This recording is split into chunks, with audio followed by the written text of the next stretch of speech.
welcome to the program. I'm Bob Crimmins, and this is Living in the West. Well, Living in the West is two magazines in one. One is called Living in the West, of course. The other one is called Senior Magazine. Here's a picture of Senior Magazine. You can find it out there in magazine racks all over Northern California. And you can find Living in the West magazine at livinginthewest.com. Well, today my guest is Steve Beck from Sutter's Fort. We've had him on before, and we're talking about California history. And today we're going to be talking about Fort Ross, and I'm sure a lot of you have been up there to Fort Ross. We're going to show you the whole thing, pictures, stories, the whole works about Fort Ross. And it's a little bit above, where Alfred Hitchcock put the movie The Birds north of Bodega Bay. And first of all, I'd like to read you a couple of short paragraphs from a magazine article that I wrote for Living in the West that you'll find there on your computer, just to give you an idea of what we're going to be talking about here today. So if I can here, I'll just share these two little paragraphs with you. It says here, I'm sure most of you know by now that Russian President Vladimir Putin is in the news a lot lately. But how many of you know that long before the situation with Ukraine, the Russians occupied territory in California way back in 1812 at a place called Fort Ross, a former Russian establishment on the west coast of North America in what is now known as Sonoma, California. The Russians built Fort Ross with the help of Alaskan natives. They used the Alaskans to hunt sea otters along the coast of California. Otter pelts were highly valued in trade with China and also with members of Russian nobility. And it all began with the creation of a place called the Russian American Company. Well, at this time, I'd like to introduce my guest, Steve Beck, to you. Hi, Steve. Hi, Bob. Welcome to the program. And you're going to tell us all about this crazy place called Fort Ross. And the Russians were over here a long time ago, and a lot of people didn't even, I bet you they don't even know that yet. Well, first of all, I would like to thank you and the owner and the editors of Living in the West and Senior Magazine for inviting me here for another session to share some of the interesting aspects of California history. And yes, today we're going to talk about Fort Ross, which is one of the gems of the California State Park system, set among the bucolic beauty of the Sonoma coast. Fort Ross, about 65 miles north of San Francisco, is a little known and yet very interesting history about the Russians being here. And I noticed that you mentioned Vladimir Putin and some of the Russian people, but before Putin, there was the infamous strongman Joseph Stalin. And we'll notice that we have a headline here from a newspaper back in Stalin's era that Stalin, you'll notice, this is from Thursday, April 24th, during the Stalin era, saying that Stalin still thinks Northern California belongs to Russia. Why would he think that, Bob? What interesting aspects of Fort Ross would lead the Russians to believe that they still owned part of Northern California? And we are going to discuss that today, along with other interesting tidbits about Fort Ross. And you'll notice that Fort Ross has a historic background, and we're going to show many historic pictures. This is just one of them. You'll find that it is built along the high bluffs of the coast along Sonoma. Originally, the Russians had wanted to establish their settlement at Bodega, but they were concerned that they wouldn't have a proper landing for their ships there or proper defense against the possible intrusion of California Indians. So they opted for the steep bluffs of where Fort Ross is today. Now, the Russians had come into California as early as the 1700s. And by 1809, they were on expeditions looking for furs and pelts and took over 2,000 sea otter pelts in the year 1809. It was this, we're working for the Russian American Fur Company, and it was this influx of catching furs and pelts and seals that they thought they would intrude further into what was then Spanish California. So they sent out exploring parties. In 1806, they explored as far south as San Francisco Bay before they decided to pick a certain location. Now, the man in charge of those parties, and this is a map of how the Russians saw the coast of California at that time. You'll notice Bodega Bay is in there, and Fort Ross is just above that. The man following this map is a man named Ivan Kuskov, and he was the first commandant of Fort Ross. He established it as a fort in 1812. They had an agreement with the Spanish government that the Russians would be able to occupy the territory and that they would have the rights to hunt and fish in that area, but they could also grow crops. But the idea was that they would not own the actual property upon which their facility was built, only that they would have the rights to occupy California. And what we're going to see now is the flag of the Russian American Fur Company and the Cyrillic writing at the bottom that indicates that. And in addition to the flag, the Russian American Fur Company had a brand. And again, this is Cyrillic, and this is the property. They branded their property to identify it as Russian property, in which to separate it from the Californio property or the Spanish property, which later, after 1821, became the Mexican property. But the actual establishment of Fort Ross really wasn't designed to be necessarily just a fur trapping area. That is how they wanted to pay for the establishment of the fort, but Fort Ross was really designed to be an agricultural center. But in order to support the agricultural center and to pay for the establishment of the fort, they were able to exploit the seal and otter population. But the picture on the screen that you see right now is Fort Sitka, which is actually in Alaska, Sitka, Alaska, the Archangel Fort, and it was to supply, Fort Ross was built to supply the much larger population of the Russian American Fur Company that existed in Sitka. Now, of course, that's an island. There is not a big growing season, and yet there were a lot of mouths to feed, and the idea was they figured they could grow wheat in California. But in order to purchase the supplies to pay for the establishment of Fort Ross, they first had to exploit the population. Now, by 1812, with the establishment of Fort Ross, the Russians had brought with them somewhere between 25 and 100 Russians. The statistics on this are very unclear in the early years, and somewhere between 50 and 125 Native Alaskans. What you see in this picture now are the Native Alaskans in their skin boats. We'll see another one which were known as Badarkas, and look at the seal population.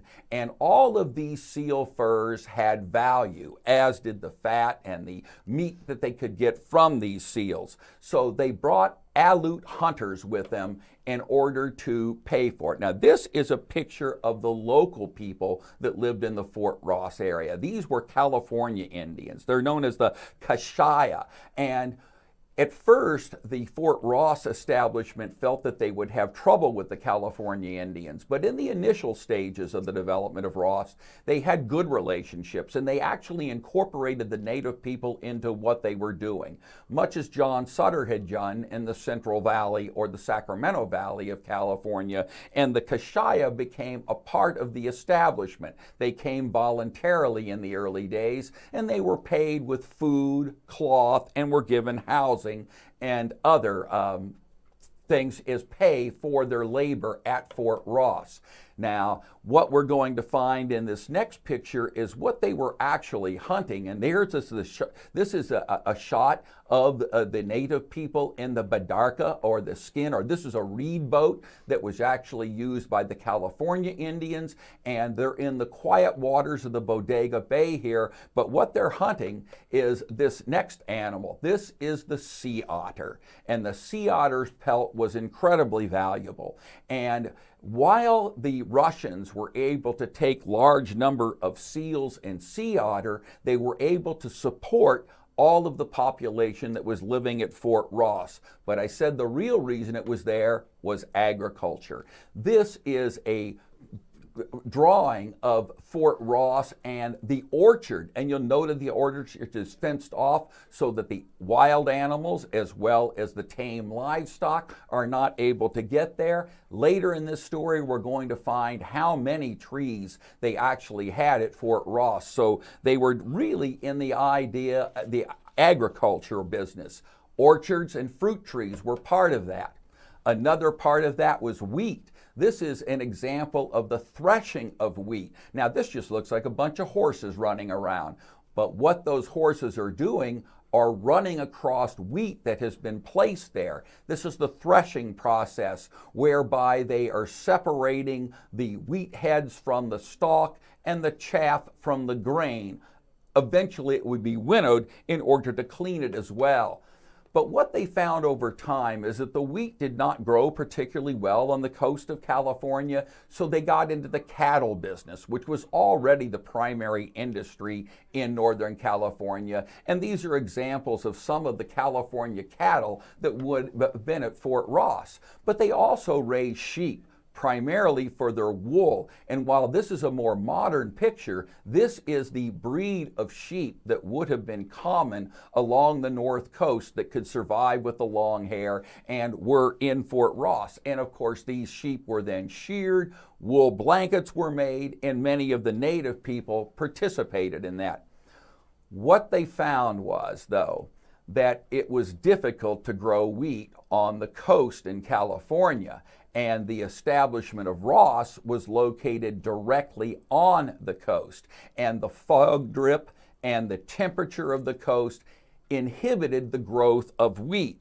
So they tried to expand their operation. This next picture is going to be of one of the ranches that they built. Now, this is the Kosmitinoff Ranch.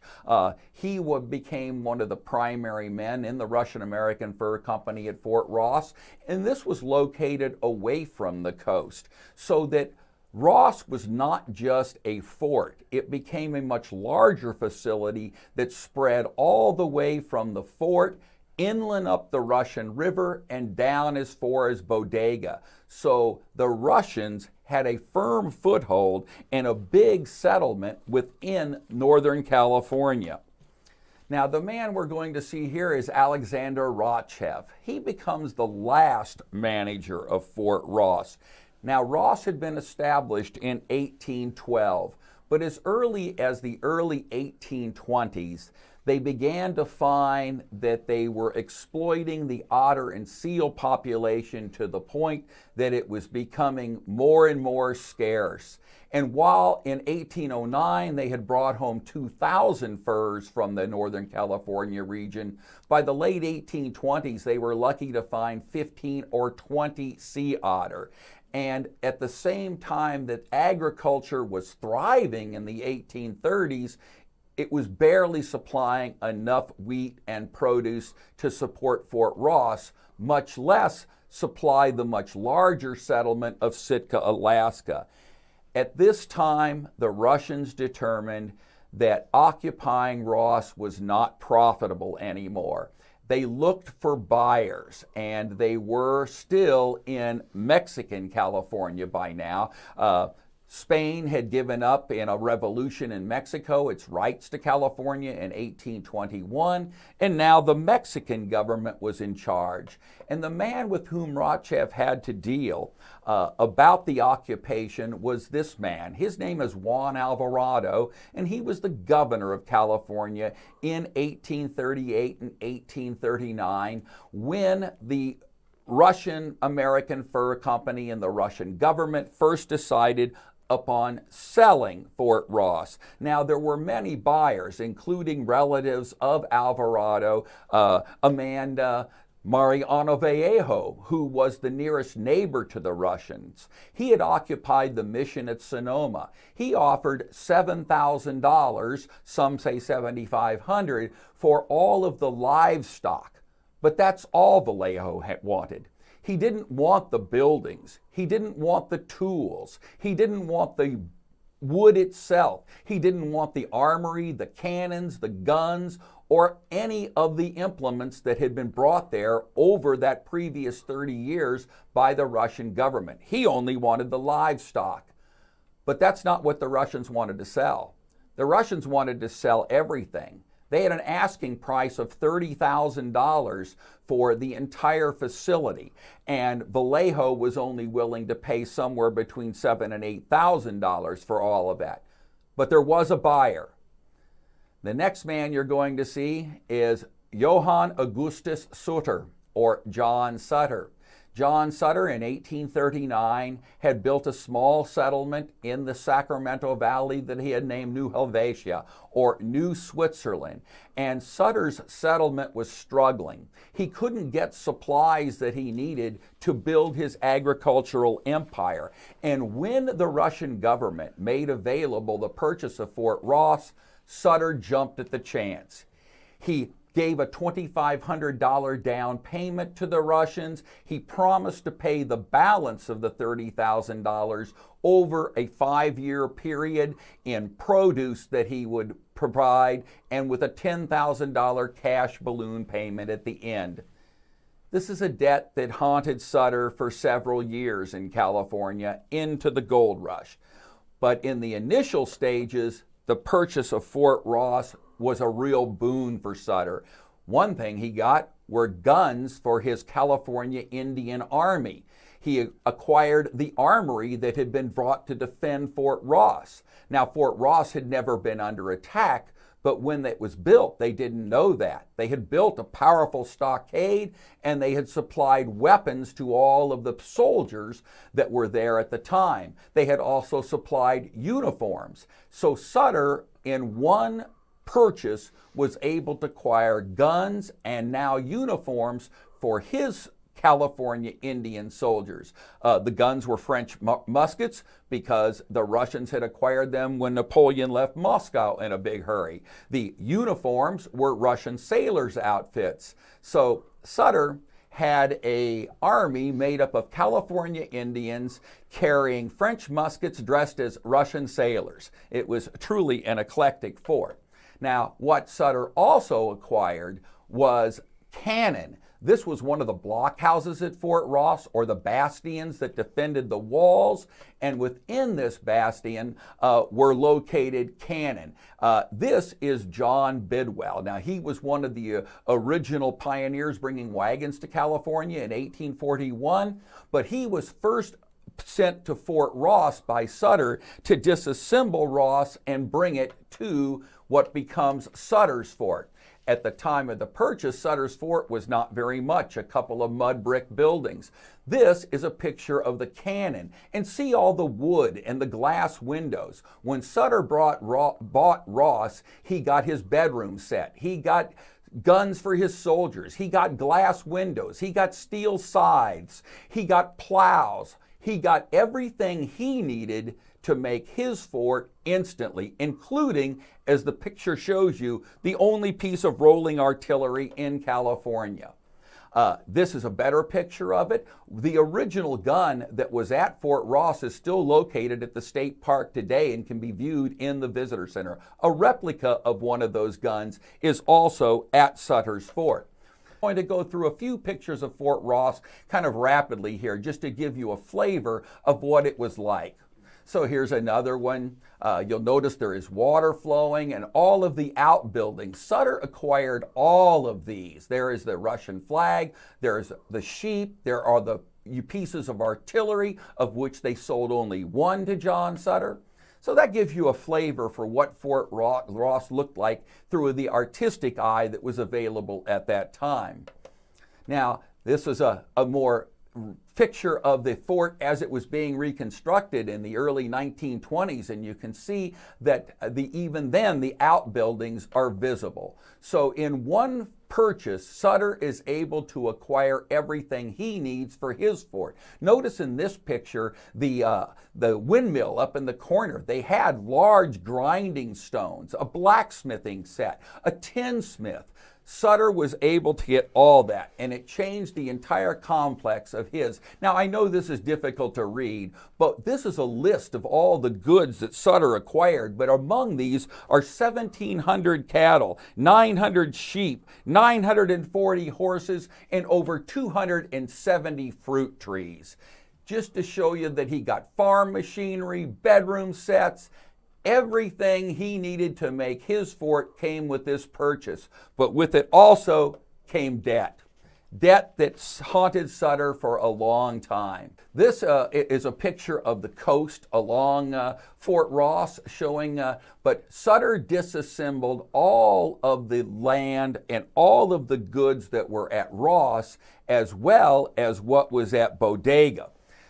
But it is a debt, I said, that haunted Sutter. Now, this is the man named Kostromytnoff. He was the ranches that we saw, but he became the primary negotiator with John Sutter for the purchase.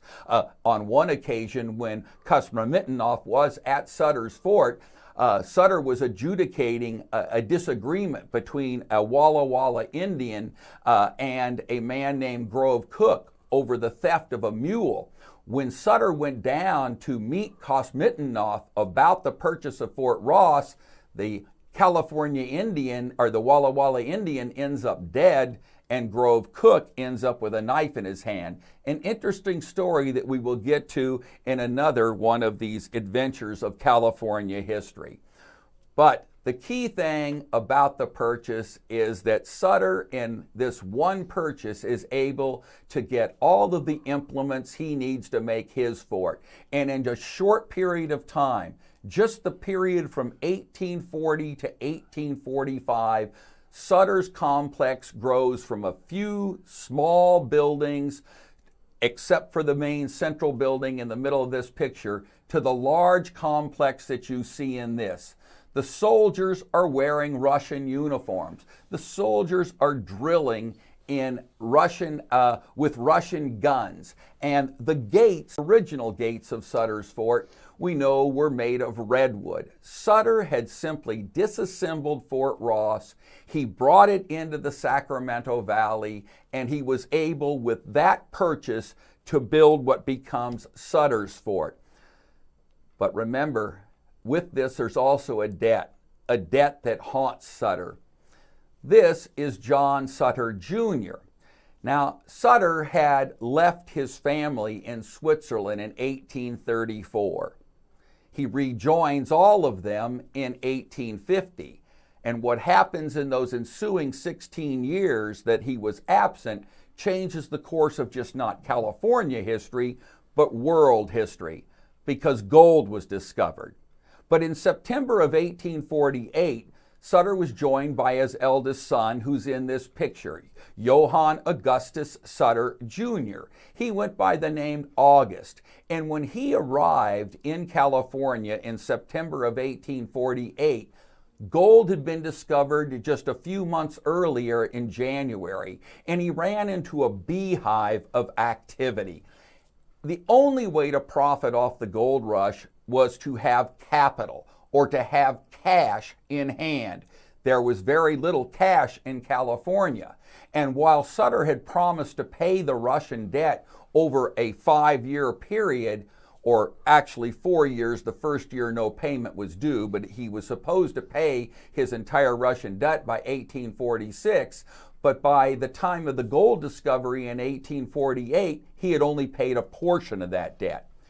However, he had put up his entire land grant, nearly 50,000 acres of the Sacramento Valley, as collateral for the purchase of Fort Ross.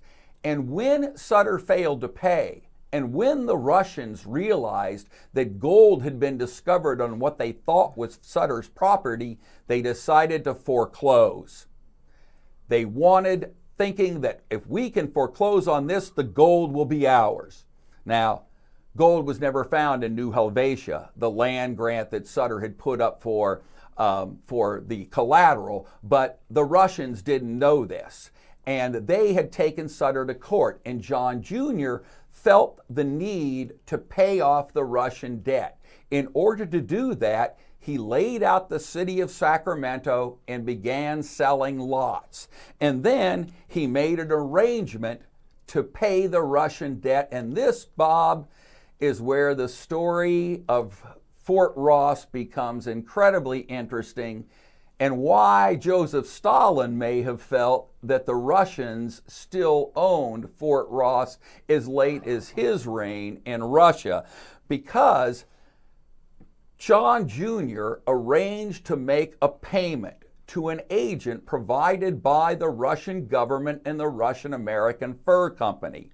We know from Hubert Howe Bancroft's History of California and from the reminiscences of a man named Peter Burnett, who was acting as a real estate agent for Sutter and who became the first governor of California, that the agent for the Russian American Fur Company was a man named Stewart. Now, the picture that's going to come up here is a picture of a man that may be the Stewart of whom we're talking. There were two William Stewarts in California at the time that John Sutter Jr. in 1849 purportedly paid off the Russian debt, confusing how much of the debt Sutter had actually paid. He had paid somewhere between as little as $3,000, $2,500, that had been the down payment, to as much as $17,000. But what had happened is, of these two William Stewarts, when Sutter produced the money and paid off William Stewart somewhere between $7,000 and $27,000, our Stewart, whoever he was, disappeared with that money. The Russian American Fur Company never received the payment, even though John Sutter Jr. had a bill of sale and even though there were witnesses to the payment. So the Sutters were relieved of the debt, but the Russians never received the money. Now, of our two William Stewarts, Burnett and Bancroft both say that it was a man who became president of the Society of California Pioneers. But that doesn't seem likely. You think that a man who was that famous would have been caught in the act of stealing somewhere between $7,000 and $27,000. But there was another William Stewart, a man who disappeared, who went off to Nevada, who later reappears as part of the Comstock Lode and ultimately becomes a senator in Nevada. And people often wondered how he came out of no place and suddenly had that money. We've researched this very much, Bob, and we've been unable to determine which William Stewart actually took that money and whatever happened to the purchase of Fort Ross. We know that it did not go to the Russian American Fur Company. And lastly, we're going to show you what is a beautiful oil painting of Fort Ross as it looked in 1888. Not as it looked in 1888, but as it was painted in 1888 from some of the previous drawings we saw. But I encourage everyone to visit Fort Ross to get the full story of the native people and of the Russian occupation. And you can do that by going to the California State Parks website, select Fort Ross as your park, and that way you'll get the full story, Bob, of how we can't cover that in a half hour, but hopefully we've piqued enough interest in people's mind to get them to visit Fort Ross. Right. That first part that said the Russians still think they own it, do they? Does Vladimir Putin still think he owns Northern California? He still thinks he owns a lot of Eastern Europe, so No, it wouldn't surprise me if he didn't think he owned part of Northern California as well. No one has ever solved this problem. There is the fact that the Russian American Fur Company ever received the money, and yet there were witnesses to the payment of the debt. I think the more interesting question is, which William Stewart was this, and what happened to that money? Right. Well, if Putin got the word on this, maybe he doesn't even know about this, but if he did, we might see troops coming in over the top of the hill up there, I don't know. Maybe to give humanitarian aid to all of those poor people on the Sonoma coast? Yeah, right. They're trapped up there on the Sonoma coast. Quite possibly. So, well, Steve, thanks again one more time for coming on and sharing California history. You're the greatest guy, I think, in California for knowing about all this stuff. I've sat in your office many times and you've told me so many stories. And I've written articles about these stories, and you've even helped me write some of these articles. And people can find those articles over at livinginthewest.com, or they can go out and find the other magazine, Senior Magazine, at any of a lot of magazine racks out there, and they're both from the same company. And we're going to be doing some more articles and television programs on California history. I think it's very interesting that California history, it has so much to it. When I was a kid growing up, they used to teach me about the Wild Wild West, but that's when I was living back in the Midwest and back east, or whatever those kids had learned about the Wild Wild West, which wasn't all that much. But to come to find out that here I am now living in the Wild Wild West, and that's where we are here in Sacramento. We are truly living in the Wild West. Well, Bob, I appreciate you and Senior Magazine and the owners of Living in the West for giving me the opportunity to share some of these little tidbits of California history. Right. Well, thanks once again, Steve, for joining us, and we'll be back again, and I'm not quite sure with what subject we'll be with, but I'm sure you'll be able to make it just as interesting as you did with this article about Fort Ross. So thanks again, Steve, and thanks all of you out there for joining us, and we'll see you again here real soon.